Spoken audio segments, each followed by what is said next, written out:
Hello and welcome to Sketch in Review. This is the catch-up, or as I'm going to refer to it purely for the rest of all time as the sketch-up episodes, where we catch up on some sketches. For moral reasons, I will refuse to refer to them as sketch-up episodes.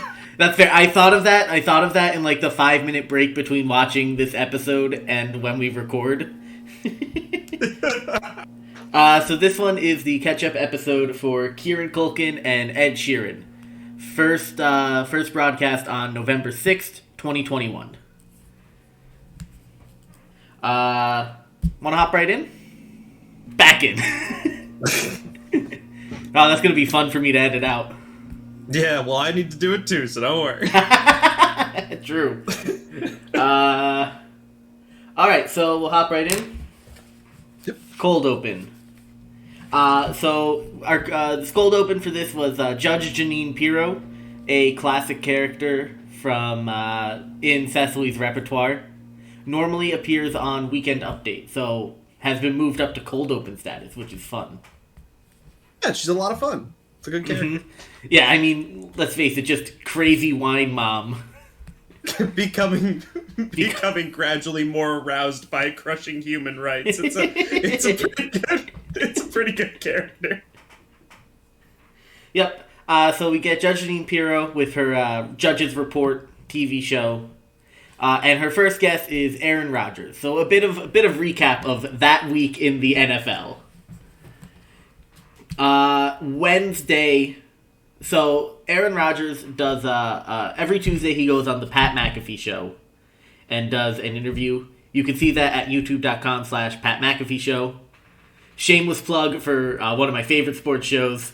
So Aaron Rodgers does that. The next day, it comes out that Aaron Rodgers tests positive for COVID. And the NFL's COVID protocols are, if you're vaccinated, you have to wait 10 days or provide 2 negative COVID tests with 24 hours between them. If you're unvaccinated, you have to wait the 10 days and then test negative. Okay, that works. So, also at the beginning of the season, there was a lot of fucking, like, people being like, I can't believe this guy's unvaccinated, this guy's unvaccinated. There were, like, a few people who were very much the, like, face of the unvaxxed NFL player movement. Kirk Cousins once, quote, said, "If I die, I die."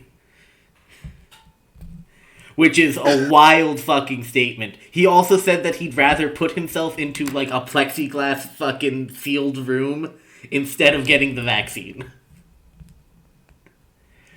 Listen, they play football. They're not always the brightest. But Aaron Rodgers always seemed like a bright guy. He hosted Jeopardy for 2 weeks. Hey, remember when I hosted Jeopardy? Mm-hmm. They do reference it. And he was doing a book club. Anyway, so everyone assumed that Aaron Rodgers was vaccinated. Especially because the press asked him, "Have you been vaccinated?" And he said, and I quote, "Yeah, I've been immunized."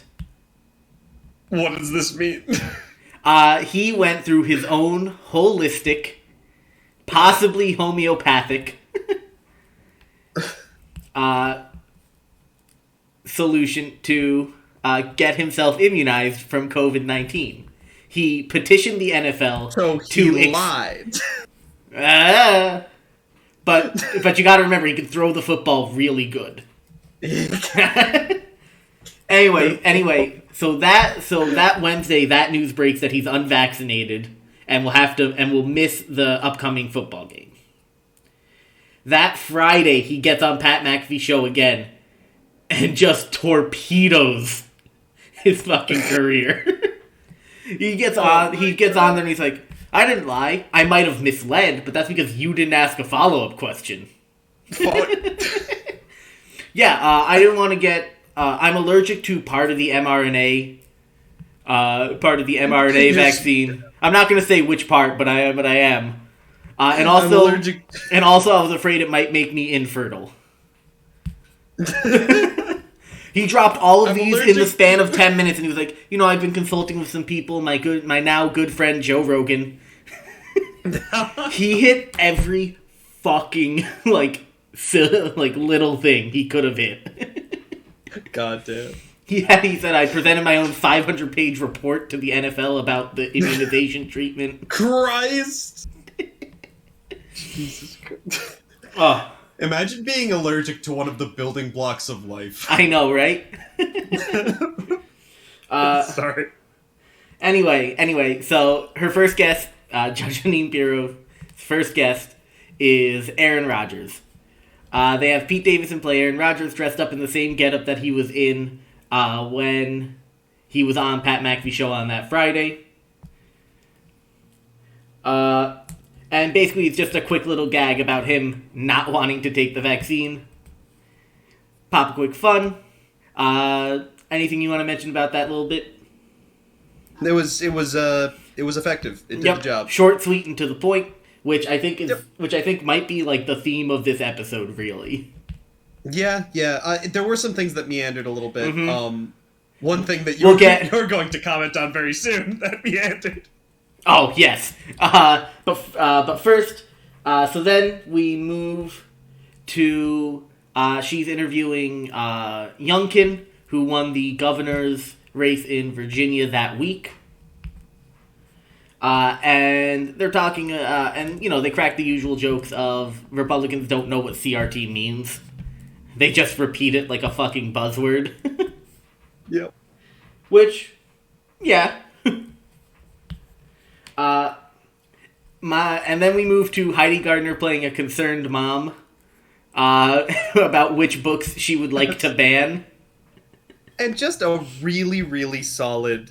I mean, it's one of those things that SNL does better than anyone else, and arguably one of the few things SNL does very, very well, bar nothing. And it's just listing things and making jokes. Pithy one-liners. They are the king of just one-liners, which is fine. It's great. It was perfect. Pride and Prejudice. Yeah. We're okay with prejudice, but pride is a gay thing. Yeah. My favorite was that The Great Gatsby just had too much jazz. It's so very good. Anyway, so we move from that to this is the first appearance of James Austin Johnson's Trump impression. Yes. He did it a bunch on Twitter, which is part of the reason why he got hired. He's obviously also a very good comedian. Do you want me to go first? You should go first. Okay, I'll go first. I don't like it. I'm gonna be straight up. I listened to some of his Twitter stuff and I was like, oh, it's great. But he can't hold it for the entire bit. The entire time he's going, we got these great, this very bigly, da da da. And then he has to talk through 3 or 4 fucking words in a half Trump, half James voice before he can drop back into the Trump voice. It's, to me, it doesn't work the same way, because I'm like, all right, well, if we cut out 5 seconds increments, it'd work. But on the other, but I think it's what? No, go ahead.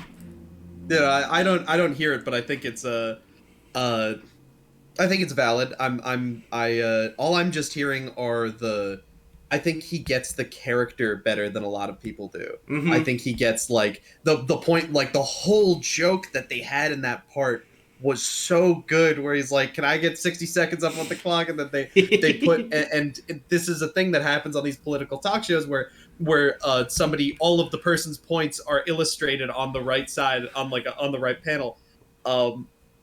And it's just one word to describe each of them. And Trump doesn't work in that way. He meanders through nonsense words until he settles on something that sounds like he was making a point all along. And so the whole sidebar is all of him talking about Star Wars and then transitioning into some person from Star Wars he doesn't like, and then going on through. and I thought that was such a good joke, and I thought he does that character very, very well. He's really good at vamping through things. It almost felt like an improv game where he was given a bunch of barely connected things and he was supposed to connect them all in a Trump impression. I think what is it? Jordan Peele in Obama, he might not have like the voice down perfect. He might not have but the mannerisms. He might not have the look down perfect. But the mannerism is so perfect that it's very special. Yeah, listen, I will say that it's good, and I do enjoy it when he plays it. But I don't know. I feel like the voice is a lot more important than some people might like give credence to. But also, on the other hand, I don't know when the last time I ever fucking heard Trump speak, so I could be entirely wrong. We've been sheltered. Yeah, like, listen, he's not on Twitter. I'm also not on Twitter, so that didn't even affect me. Yeah, ever since I got my PS5, I stopped following Twitter. I just followed a dude that gave you information on when you can buy a PS5. Oh, I followed that same dude to get my PS5. Yeah. It worked out. I uninstalled Twitter. Alright, so we move on to our monologue. Kieran Culkin is an interesting person. He is. I don't know what to say other than he gave that entire monologue like he was like one light bulb popping out to curling into the fetal position. Yes. He had the energy of someone who was scared. Yes, no, he was, and I don't know if that's just his aesthetic, because it seems like it is, but, like, I will say, that story about how he was on SNL as a kid was adorable, and it was delivered not like us. There were some jokes that were like, oh, this was written by a writer. That just sounded like a guy that's really excited and happy to be here, and I always live for that. Yeah, and it wasn't the normal, like, oh, I can't believe I'm on SNL. It did have, like, those moments, but it did also have, like, a specific through line to get us through. And also the joke of, I just hope I get uppies at the end is great. Yeah!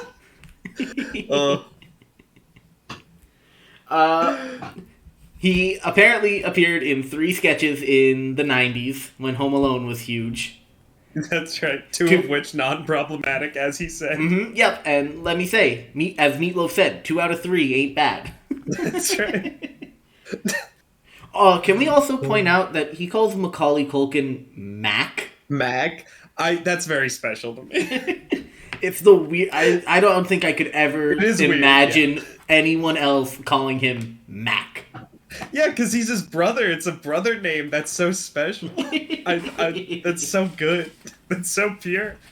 This guy showed up, and I looked at him. I took one look, and I was like, I hate him.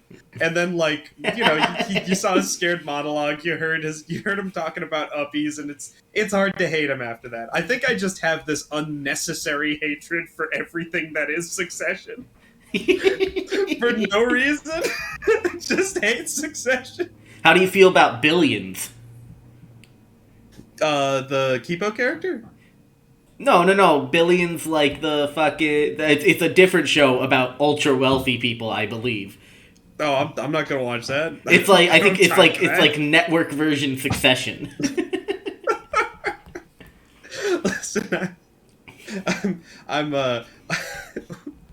at some point, I will stop watching exclusively genre fiction and animated television shows, but we're not there yet. I'm not there yet. All right, so we'll move on to the first sketch. We've got the canceling cable sketch. What a sketch! Oh, a joy! Oh, very good. Perfect first sketch out of the monologue. So the entire sketch is Kieran Culkin is trying to cancel his Spectrum cable because he's moving out because his girlfriend and him broke up. And we just meet all the characters of the Spectrum cable customer service team as they continually transfer him through the different levels of customer service hell. Yeah, once again, SNL doing what it does best. Just railroading you through a bunch of kooky characters, doing a fun 1 to 3 line bit, and then they're gone. And Mm-hmm. that was that, and it was a great time. Though somebody should explain to Mr. Culkin what the word triggered means, because it does not mean what he thinks it does. Yeah, That was- not the best use of triggered, but also on the other hand, whatever. Yeah, no, it's something you can shrug off. It's just like, oh boy, that's a very kid. That's a hello fellow kids if I've ever heard one.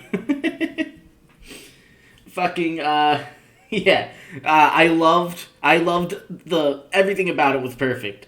Perfect setup for why you could see all these characters really quickly.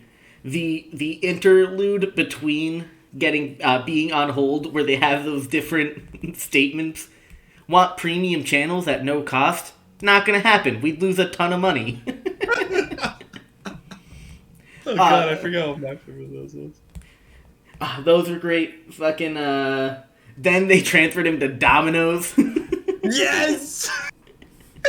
Dude's just, yeah, I'll put you in with cancellations. Oh, thank you. You're the most helpful person I've had all day. Oh, really? I'm high as fuck. Oh. And then I can't get enough of the two callers that called on at the same time. We're like, oh my god, I can't believe to see you. Okay, I'll hang up. I'll hang up too.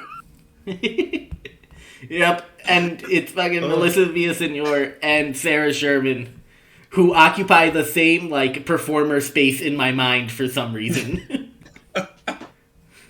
Oh, god damn. And the ending where you talk with the almighty Spectrum head. Yes, yes. Though, if I recall, the punchline was good. The punchline was solid. The punchline was decent enough. It was a rule of threes. Rule of threes, pretty much. Yeah. No, it was solid. Where it starts with someone offering to give him a landline. We get the cable guy is outside looking for the house to install the landline, and then at the end, when he asks the almighty Spectrum god to cancel his cable, he says, "All right, we've added a landline for you," and then the cable guy is in the apartment. End sketch. Perfect. I loved this sketch. It was very. Everybody else loved that sketch too, because everybody there lives in New York and has to deal with Spectrum. But the clapping went on noticeably into the next sketch. Yep. The next sketch was a pre-recorded sketch, The Heist. Solid genre intro. You could tell exactly what kind of parody we were doing, where it was perfect. The lettering of each of the character names, the thief, the hacker, the mastermind. Yep. Generic Russian client. Generic everything. It was so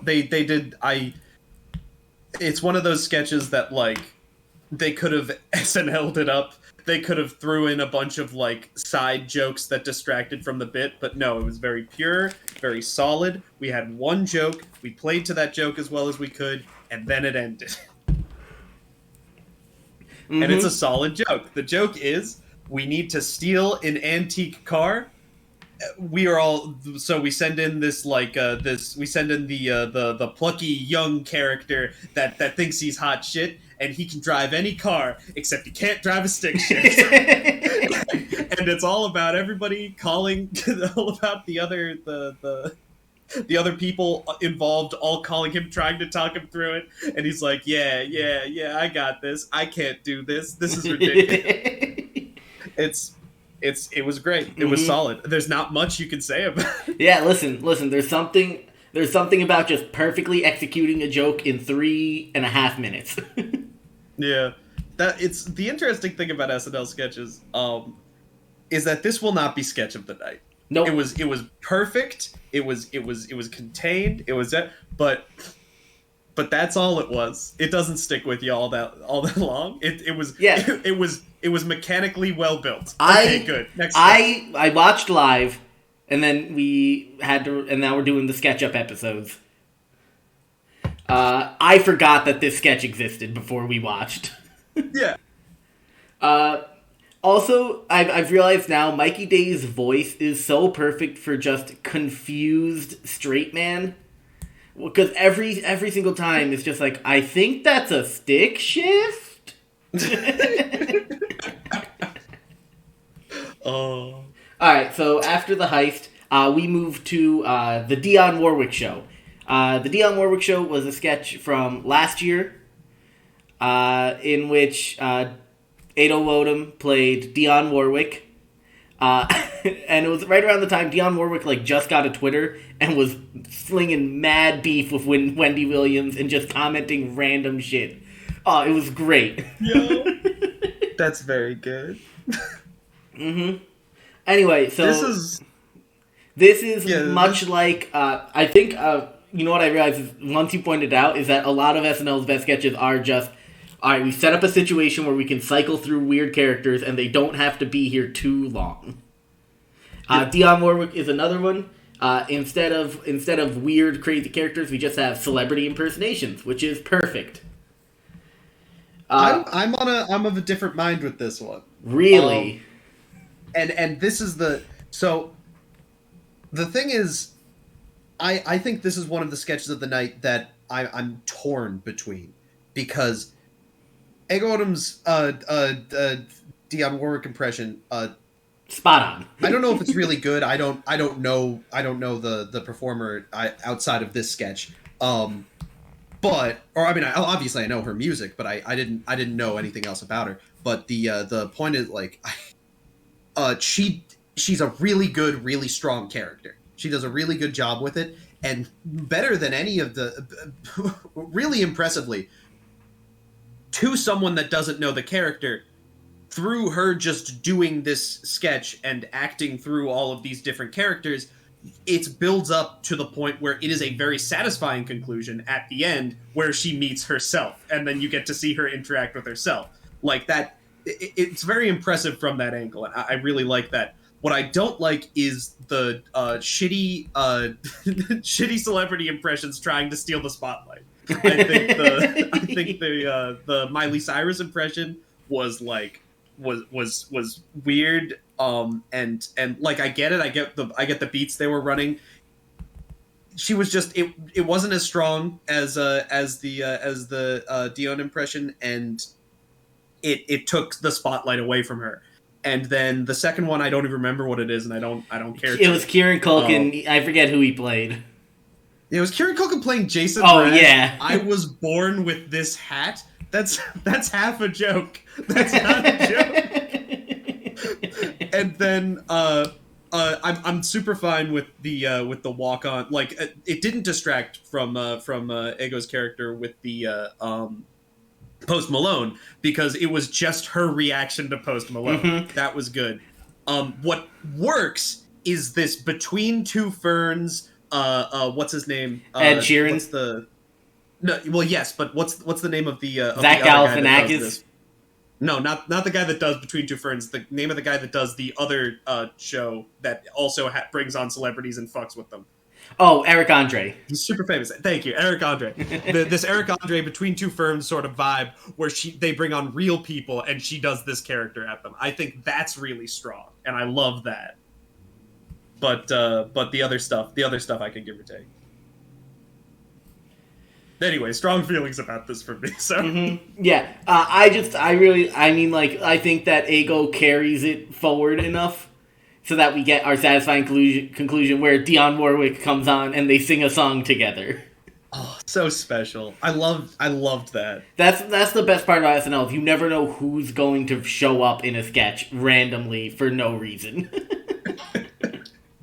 Which, funnily enough, we move on to the bathroom sketch. Another solid sketch. This to me just reminded me of like if we were still part of Sheer Idiocy and we're actively trying to teach how to play Oscar-winning moment, I would show this sketch. Absolutely. So the entire gimmick of the sketch is it starts with Bowen and Chris Redd are at the urinals, and Bowen says, like, boss man does what the boss man does, and then it darkens everyone else, puts a spotlight on him for his inner monologue, and it's just him going, why did I say that? Why does everyone act so weird in the bathroom? The thesis statement is said in, like, the first 10 lines of the sketch, which just, listen, people love to say, well, you can't just tell. But, listen, you've got to sometimes just straight up just tell, okay, this is the joke, and we're just going to play on this. Like, it's better if you don't tell, but your hit rate, if you do tell and get everyone on the same page, is so much higher that it just makes you feel good to see it. Because it's good practice. It's like playing T-ball versus professional. Your hit rate. Anyway, more and more people come in, and they all have, like, the same fucking, like, I don't know why I'm saying what I'm saying. Why would they have plans? It's November. Nowhere near the summertime. Everybody had a good bit, and then of course it comes to get it slowly builds with everybody being more and more awkward. The sinks aren't working, all of this, and finally a man walks in and he's having a great time. And then when it zooms in on him, he talks about how he killed a man in the woods. He could hide the body, but he got away from it. The only place that he can get away from the guilt is the bathroom. Excellent. Anyway, then Tracy Morgan shows up. Yeah. Tells everyone he took a big dump. And then I have to assume off script because no one knew what to do. He points at Alex Moffat and goes, "That guy killed my brother." And then everyone's just awkwardly there for like 3 to 4 seconds. And then they just start coalescing around each other and jumping. And then it pans out to commercial. Which, like, torpedoes the sketch, technically. But fuck the technicals. That's awesome. I don't even know, because SNL has a habit of putting up the better of the two sketches from Dress and, like, Live. I don't know. I don't know if that made it into the YouTube or not. Holy shit! Oh my god! It was so. It's just there's something when you just have like a clear shot and you fucking nail it out of the park. God damn. All right, so after that we've got the other pre-recorded sketch. Besides the Please Don't Destroy sketch at the end, but we'll get to that. Yeah. The Jockey. Once again, we get a solid intro. It's a sports movie about horse racing. Little did we know when it started what it would become. This is simultaneously the best and worst sketch of the night. So it can only be one. Mm-hmm. So the jockey is injured, and the owner is trying to figure out what he can do to have this horse race the Kentucky Derby. And Chris Redd comes in, he's like, "I know a guy." And it cuts to the start of the race. You see Kyle Mooney riding, and he looks up, and he goes, "Oh my god." And then we start a ska song. Not a ska song. I mean, it's yes. Just Superman by Goldfinger. I'm glad that we both knew the exact song, because I was going to bring it up in a second. I was actually, I don't know if you heard me when we were watching it together, about to start singing along to Superman. You're just like, "So here I am." Getting There we are. And the voice inflection was perfect, too. Spot for spot imitation of how that song is sung. It's true. It is true. Oh, it's one of those where I wish that the material was better because the song was amazing. Yeah. Oh, I'm the other way around. Oh. I thought first things first. We haven't yet talked about the best part. Oh, yeah. Where he's riding the horse like a skateboard. Okay, fine. But then he starts doing skateboard tricks with this 3D model of a horse that doesn't change from like a very rigid animation of a horse running, and it is joyful to watch. Oh. So my pitch is that I think that this song was dog shit. I think that he's just describing what's going on. He is describing the plot of a movie instead of feeling like this exists within the fiction of like an actual movie. And whatever. I didn't like that. I thought that took away from it. Also, his singing is bad. The lyrics don't work well. Nothing about it is.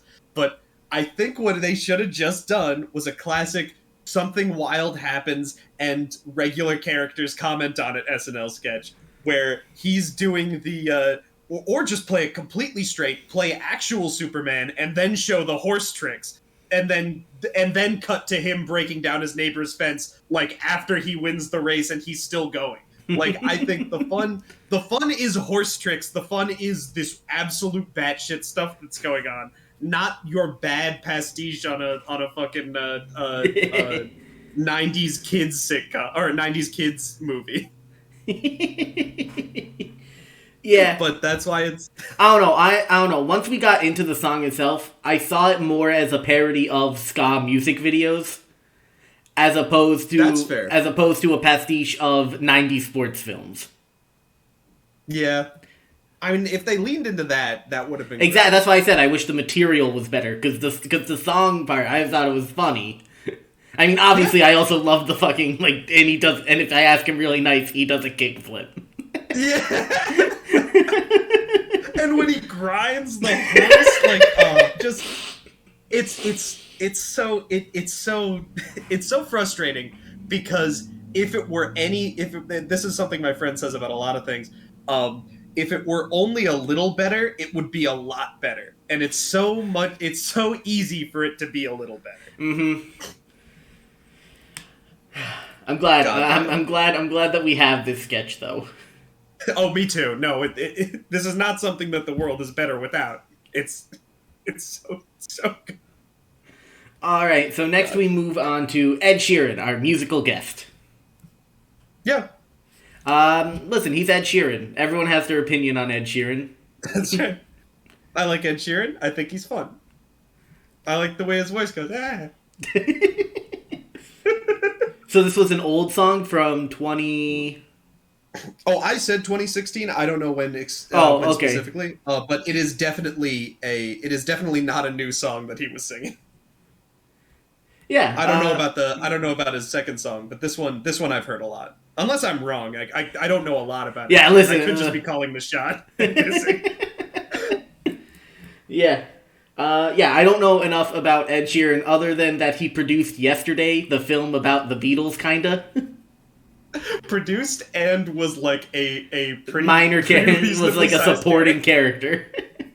Also, kind of my favorite character in Yesterday. I liked Yesterday. I was a fan. Listen, I think Yesterday would have been better as a series of YouTube sketches in which all they did was the same joke of he references something from the Beatles. They go, "What's that?" And he goes, "Oh, it's a song I'm working on." And then he just plays the Beatles, and they're like, "Wow, this is really good." And just cut out all the fluff in it, like him meeting John Lennon. Yeah, it was wild. The random Russian guy who also remembers that the Beatles exist. Yeah, I don't know. Did he also get hit by a truck when the world blacked out for a second? Got isekai'd into a world. Is there some dude in the South who got hit by like a bus and he's like, "I'm making Coca-Cola," but he can't because it's 2017 and cocaine is illegal. Listen, I think that there's a lot more fun to the Yesterday universe than what if semi-good musician wrote the music of the Beatles. No, that's true. I just found it a very unchallenging movie that made me smile, and that's Oh yeah, that's hard to find listen, sometimes. the Beatles every 5-10 years comes out with these Beatles songs in a movie, so you buy a greatest hits album. Yeah. Oh.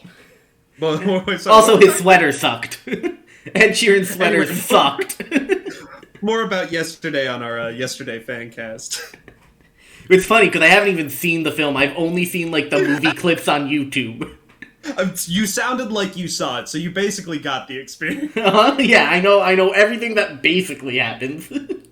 Wait until I give you my pitch for the sequel to Yesterday tomorrow. Ooh. Alright, so Ed Sheeran, it was fine. It was Ed Sheeran. Weekend update. Quality one. Weekend updates are hard to do, so far removed from the actual week that was in news. Just because you have to remember how you were feeling at the time. So, the infrastructure bill passed in the House, which, I don't know, has it passed anywhere else yet? I have no idea. Exactly, right? I hope so. Yeah, I hope. Could really do with some better infrastructure. I think they might have gotten it done. I might have read that somewhere. Good. They had a solid... I do like how it started with, and the story today, for as long as I can remember, infrastructure. Poor Colin Jost. Yeah, he has such a hard time. He has to make jokes about infrastructure. Let's all feel bad for him. Yeah. Well, I guess Harvard didn't teach him enough civil engineering. And he needs to go home for that. I bet you he's so sad he goes home depressed to his wife, Scarlett Johansson, and their new kid. To his wife, who is no longer under the thumb of the Disney Corporation. Oh, boo-hoo. I love that we also just get the shit on Colin Jost. Oh, it's so special. Colin fully realizes that he can take it, and so he just sits there and does. He had a solid Jets joke. Oh yeah, absolutely. The joke was basically that a high school had to apologize for beating another team 106-0, which I will let you know is not the highest scored football game. The highest, I think, is 223-6. Goddamn. Yeah, but at least the other team got a goal. But I think this is the most in, the modern era.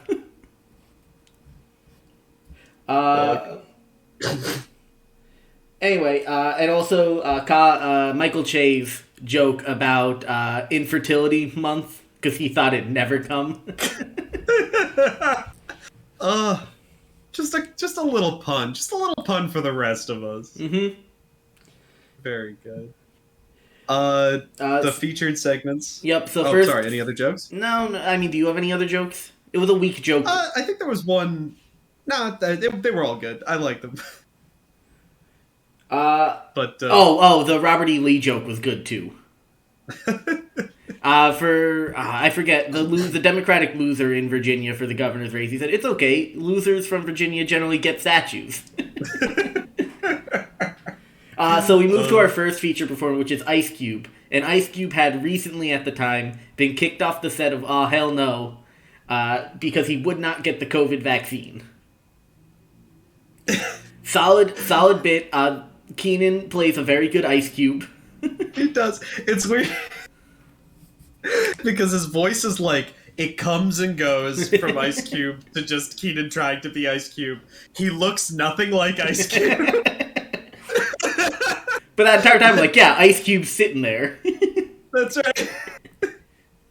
I think he captures something. I think Kenan Thompson was the second choice in Straight Outta Compton to play Ice Cube after Ice Cube's son. God. But the recurring bit Well, there were two really strong bits in that segment.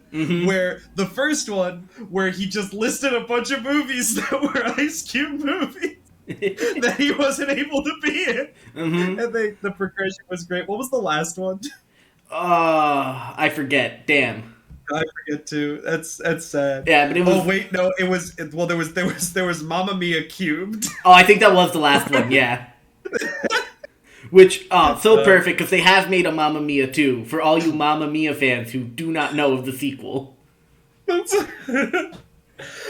But then there was also the recurring bit, which was even stronger, which was he would constantly set up Colin, or Michael J. with it's a prequel to my movie Friday. Bet you can't guess what it's called. Thursday? That is actually what it's called. Yeah, he set up, and then do you know what my catchphrase is going to be for all hell no? Is it all hell no? That is correct. That's right. And he says it with no malice. He says it's just there's something so special. He's like slightly impressed, but let's move on. It's very good. It's like, damn, he guessed it. All right. Guy's a good guesser. He's a very good guesser. Oh, man. And then the second featured bit, a bit more serious. Also really strong. Really strong, yeah. But very serious. Yes. Goober, the clown that had an abortion. Yeah. It was uncharacteristic of SNL to go this hard, but I'm glad they did. It was really good. It was funny. That is Cecily's actual story. Yeah, no, you can tell that's what makes it such a strong bit. A bit's not a right word. Yeah, because it's just yeah. Yeah, it's got a firm point. She delivers clown and serious lines together in tandem really, really well. There's just not enough good things that you can say about it. Yep. Obviously, we're both very pro-choice. At least I hope, Connor. I've done a hard heel turn into. I now. I'm like the lady from the first segment. I'm anytime somebody stomps human rights, I get hard. Yeah. All in all, solid weekend update. Yeah. No. Very, very good. It always is. It always is. Yeah. All right. So next up, we get "Wake Up, Rhode Island." It hits a soft spot for me. I mean, listen. So the gimmick is that the meteorologist dresses up as Turkey Tom because it's the start of Thanksgiving season, and he has a Thanksgiving rap for everyone. However, 2 lines into this rap, a hurricane is starting to hit Rhode Island, and he didn't catch it because he was too busy writing the rap. It's so strong. It's so strong. Such a strong concept. It's so strong it carries it through some lackluster presentation towards the end, but it's so good. It's so perfect just because you have Kieran Culkin dressed up in this like brown morph suit with a turkey hat with like mask almost, except it's got the face open. Delivering genuinely surprised and sorry lines where he's like, 120-mile winds. Oh no. I'm sorry. Listen, this is bad. Maybe we should go to commercial and let you change. No. It's hitting landfall any minute. We gotta cover this. It's so good. It's so dark. There's SNL something doesn't usually go that dark. Yeah, there's something kids getting swept out to the ocean. Mm-hmm. There's something real just fun about guy in ridiculous costume has to do something very serious. Yeah. I didn't like the recurring Keenan bit where the two of them where the 2 newscasters were like, maybe you should take the hat off. Nope. Boo. I thought that detracted from the stronger bit, which was gestures wildly. But it was still really good. Like it's really good. Mm-hmm. And with where you can see the spinning, where you see the spinning hurricane, and then a bunch of the turkeys that were made for the segment accidentally walk over the hurricane, and he needs to point them. It's like, underneath the turkeys, you'll see winds. Yep. That was from a line. That's you guys are gonna love this. From when it was about how Thanksgiving time turkeys aren't happy because they get eaten. Yeah. Yeah, I think it carried itself well enough. You know, they generally put like slightly weaker sketches towards the end because people fall asleep. But we don't, because we don't. Well, because we do it the next day, or at least I do. I mean, I stay up and watch, but also we do it the next day. That's right. So after that, we get Ed Sheeran number 2, where he introduces his new song called "The Police." That's right. It's not actually, but it sounds exactly like "Message in a Bottle." Everything she does is magic. Roxanne, da doo doo doo da da da, and or name another police song. Oh, Don't Stand So Close to Me. That the weird song. Oh, don't they also do Every Breath You Take? Yes, they do. God, there's so much. The Police do like such creepy songs. Yeah. But yes, it sounded like every Police song ever. It was wild. It was pretty solid for a Police song. But yeah, listen, it'd go up there with like "Message in a Bottle." Yep. What are you thinking? Listen, it's like I said, Ed Sheeran was playing some Guitar Hero 2, was playing "Message in a Bottle," and was like, I could write a police song. Ba-da-da-da, ba-da-ba-ba-da. And he did, Yeah. and you know what? Good job. Yeah, listen, congratulations. Maybe pick a better artist next time to imitate. All the Ed Sheeran fans, get in the comments. That's right.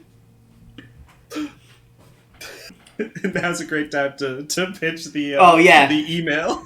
Yeah, so since we found out that there are 3 whole listeners, we love all 3 of we you. love all 3 of you. I have no idea why you're downloading this podcast and listening to it. Episode. Listen, if you want to get in contact with us, please email us at billyhatemail@gmail.com. That's BILLYHATEMAIL@gmail.com. That is a real email address. Yeah. If you send it, I might read out your email on the podcast. All right, and we move on to our 10 minutes to 1 sketch, our Please Don't Destroy sketch, and the last sketch of the night. The premise is that John, the big-headed one, him and his girlfriend Angie broke up, and he's trying to be a better person and win her back. But every time that he talks to her on the phone, he tells her to fuck off. Please Don't Destroy know how to write a sketch. At least the way that I love to see a sketch. It feels like every sketch group that I like, and it's good. Mm-hmm. They do a good job. Yep, and pretty much so he's like just telling her to fuck off, and they're like, wait, let me try. Hey, fuck you. And then they all do it. and then at the end, Angie comes and kicks the shit out of John. Yeah. Short and sweet. Angie is obviously from Staten Island, giving the everything about her. Played wonderfully by Sarah Sherman.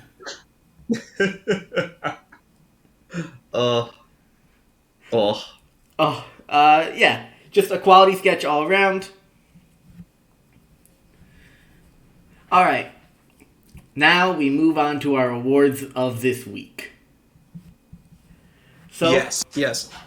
Offensive. Pull up the SNL cast again. Every week, we here at Sketch and Review designate an offensive player of the week. That is the person who we think did the most active comedy in the episode. Generally, there's someone who portrayed either the strongest character or like really kept powered a sketch forward, a sketch that we really liked. We also do a defensive player of the week. That is someone who kept a sketch together. If it's a sketch that we felt was kind of weak and they were like the thread that kept it together, they'll generally earn it then. It's someone who's playing more support characters and less zany characters.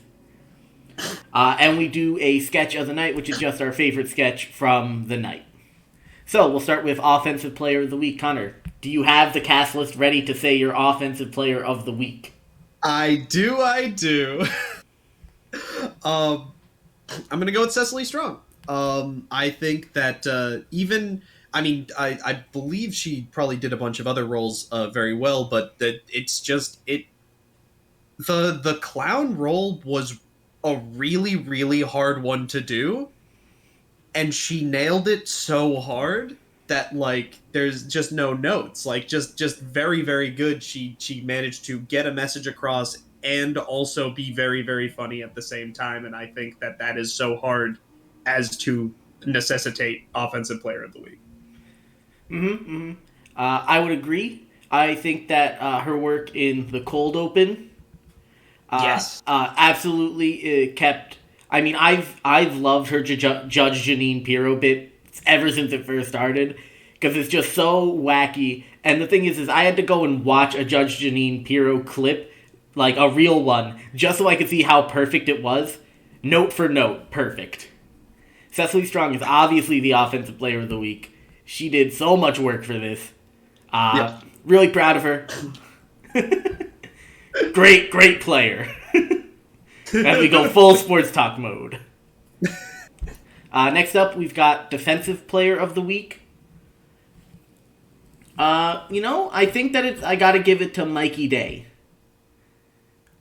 Mikey Day had some solid supporting characters who are just kind of there randomly, but add just enough to keep things together. The Heist, him as the hacker, was good. The Jockey, him as the owner, was good. I forget if he played anything else, but I'm sure it was good then. Mikey Day's a quality defensive player of the week for me. I'm going to go with Chris Redd. I think that he positioned himself in a lot of sketches that needed a little something, and he gave them that extra something. The bathroom sketch, his callback to what was it, Sports Are Wild or whatever. Man, football is crazy. Man, football is crazy. His callbacks to that were really solid. Just his performance in that was great. His performance in the Heist sketch was great.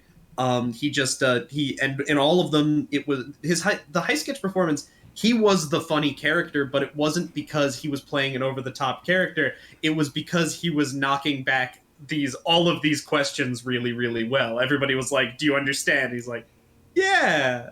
Nah. Very good. Very, very good. All right, sketch of the night.